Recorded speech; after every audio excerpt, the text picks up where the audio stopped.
Dia pintar ngomong, akhirnya dia banyak nipu orang gara-gara pintar apa? Ngomong, seakan-akan menghipnotis. Itu pakai ilmu. Ilmu tersebut dibayar dengan 5 gram emas. Yang pertama dia bohongin gurunya sendiri. Saya dengar ceritanya ketawa.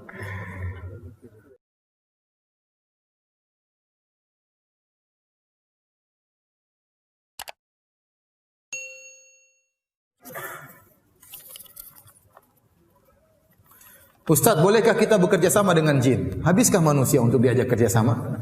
Sehingga harus kerja sama dengan jin? Tidak boleh, tidak boleh. Ya.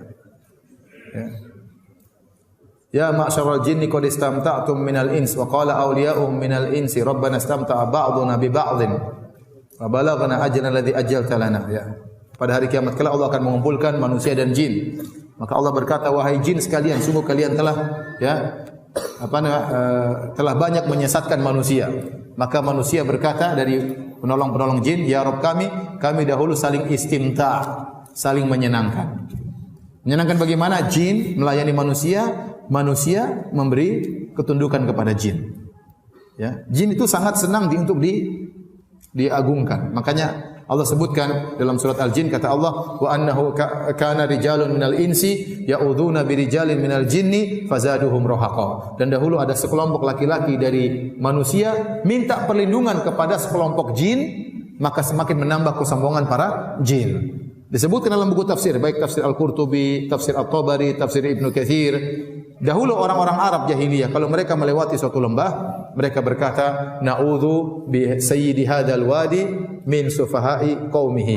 Kami berlindung kepada bos jin di lembah ini dari gangguan anak buahnya. Setelah dia mengucapkan demikian, maka tidak ada yang ganggu dia. Tapi itu adalah kesyirikan. Menjadikan jin semakin sombong, semakin angkuh. Ini adalah kesyirikan. Maka tidak boleh seorang bekerja sama dengan jin, sengaja bekerja sama dengan jin, ya. Tidak boleh. Ada yang mengatakan, Ustaz, tapi kalau jinnya muslim, dari mana kamu tahu dia muslim atau tidak?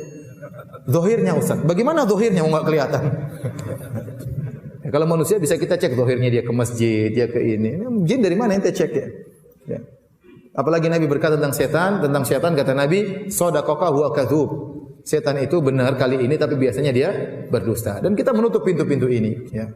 Jangan kita buka pintu-pintu ini. Ya, saya kemarin baru dari suatu daerah, saya ceramah. Di sana banyak bentuk kerjasama dengan jin. Di antara cerita yang lucu, ya. Jadi ada kawan ini juga ustadz, ya. Cerita. Jadi dia punya paman, ya, suka mengajarin ilmu. Tapi orang kalau mengambil ilmu harus bayar mahar. Ada sepupunya ingin diajari supaya bisa pintar ngomong. Jadi ada wirid-wirid tertentu, ada ritual-ritual tertentu supaya pintar ngomong. Kata pamannya, silakan, tapi maharnya 10 gram emas. Akhirnya sepupunya ini, padahal pamannya sendiri, sepupunya datang, kasih 5 gram emas. Nanti 5 gramnya belakangan. Akhirnya omnya ngajar, pamannya ngajar, dan akhirnya dia pintar ngomong. Setelah pintar ngomong, yang pertama kali dikibulin pamannya sendiri. Sehingga dia pintar ngomong, 5 gramnya nggak dibayarin, sampai sekarang katanya. Kemudian pamannya ditipu kedua kali. Paman mau gini, mau kerja. Dia pintar ngomong, akhirnya dia banyak nipu orang gara-gara pintar apa? Ngomong, seakan-akan menghipnotis. Itu pakai ilmu. Ilmu tersebut dibayar dengan 5 gram emas. Yang pertama dia bohongin gurunya sendiri. Saya dengar ceritanya ketawa. Jadi seperti itu. Itu kerjasama dengan jin. Cerita kedua dia cerita juga. Jadi kakeknya punya pisau. Pisau ini pisau yang luar biasa sakti. Kakak dia juga seorang ustadz pergi ke suatu pondok. Pondok itu ingin diserang oleh sebagian preman-preman dari daerah yang sama. Ingin datang dari daerah yang sama.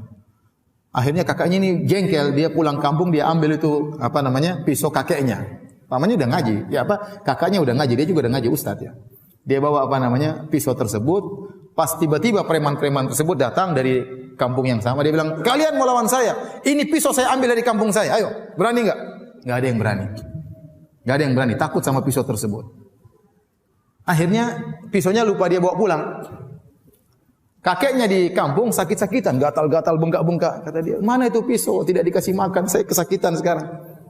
Suruh bawa pulang, subhanallah. Jadi seperti itu. Jadi jinnya harus dipelihara harusnya.